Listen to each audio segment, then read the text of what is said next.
स्वागत है आप सभी का R1 न्यूज़ में। मैं आपके साथ वासंती कला। ಇವಾಗ ಈ ಕೋವಿಡ್-19ನ ಹೊಸ ಒಂದು ವೇರಿಯಂಟ್ ಆದರೆ JN1 ಅನ್ನು ಹೇಳಿ ಒಂದು ಹೊಸ ವೇರಿಯಂಟ್ ಈಗ ನಮ್ಮ ರಾಜ್ಯದಲ್ಲಿ ಆದರೆ ನಮ್ಮ ದೇಶದಲ್ಲಿ ಸ್ಟಾರ್ಟ್ ಆಗಿದೆ.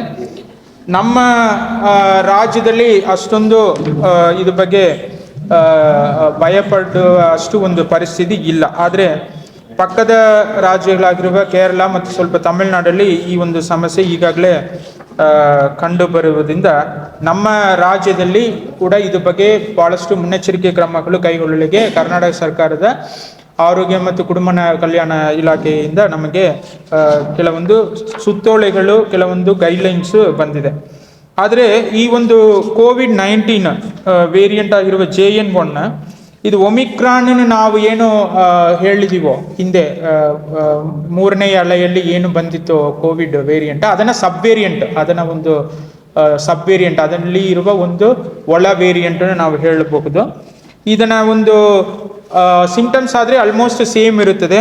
ಸರಿಯಾ, ನಿಮಗೆ ಲೈಕ್ ಜ್ವರ ಇರುತ್ತದೆ, ಕೆಮ್ಮು ಇರುತ್ತದೆ, ರನ್ನಿಂಗ್ ನೋಸ್ ಇರುತ್ತದೆ, ತುಂಬ ಟಯರ್ಡ್ ಆಗಿರುತ್ತದೆ ದೇಹ, ಮತ್ತು ಮೂಗು ಸ್ವಲ್ಪ ಅಡಚಣೆ ಇರುತ್ತದೆ, ಸೋರ್ ಥ್ರೋಟ್ ಇರುತ್ತದೆ, ಈ ಥರ ಉಸಿರಾಟ ತೊಂದರೆ, ಈ ಥರ ಹಿಂದೆ ನಾವು ಏನು ನೋಡಿದೀವೋ ಅದೇ ರೀತಿ ಸಮಸ್ಯೆಗಳು ಇರುತ್ತದೆ.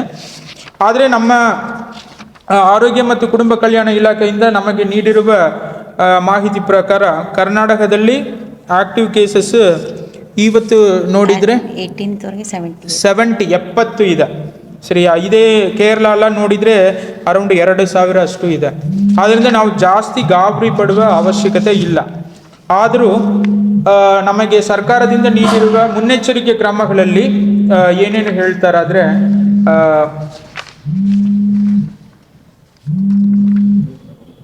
ಎಲ್ಲ ಹಿರಿಯ ನಾಗರಿಕರು, 60 ವಯಸ್ಸಿಗೂ ಮೇಲ್ಪಟ್ಟ ಎಲ್ಲ ಹಿರಿಯ ನಾಗರಿಕರು, ಮತ್ತು ಕೋಮಾರ್ಬಿಡಿಟೀಸ್ ಇರುವವರು, ಕಿಡ್ನಿ ಫೇಲ್ಯೂರ್, ಹೃದಯ ಒಂದು ಸಮಸ್ಯೆ ಇರುವವರು, ಲಿವರ್ ಸಮಸ್ಯೆ ಇರುವವರು, ಅದೇ ರೀತಿ ಗರ್ಭಿಣಿಯರು, ಎದೆ ಹಾಲುಣಿಸುವ ತಾಯಂದಿಯರು, ಕೊರೋನಾದಿಂದ ಆಲ್ರೆಡಿ ಕೊರೋನಾಕ್ಕೆ ಒಳಪಟ್ಟು ಮತ್ತೆ ಮೀಲು ಬಂದವರು, ಈ ಥರ ಯಾರ್ಯಾರೆಲ್ಲ ಸ್ವಲ್ಪ ಸೆನ್ಸಿಟಿವ್ ಇದ್ದಾರೋ ಅವರೆಲ್ಲ ಸ್ವಲ್ಪ ಮಾಸ್ಕ್ ಧರಿಸಬೇಕು ಹೇಳಿದ್ದಾರೆ.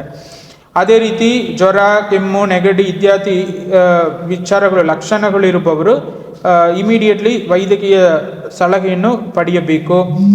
ತೀರಾ ಸಮಸ್ಯೆ ಇದ್ರೆ ಅವರಿಗೆ ಟೆಸ್ಟಿಂಗ್ ಕೂಡ ಮಾಡಬೇಕು. ಈ ಥರ ಕೆಲವೊಂದು ಗೈಡ್ಲೈನ್ಸನ್ನು ನಮಗೆ ಕೊಟ್ಟಿದ್ದಾರೆ. ಅದೇ ರೀತಿ ಟೆಸ್ಟಿಂಗ್ ಬಗ್ಗೆ ಮಾತಾಡುವಾಗ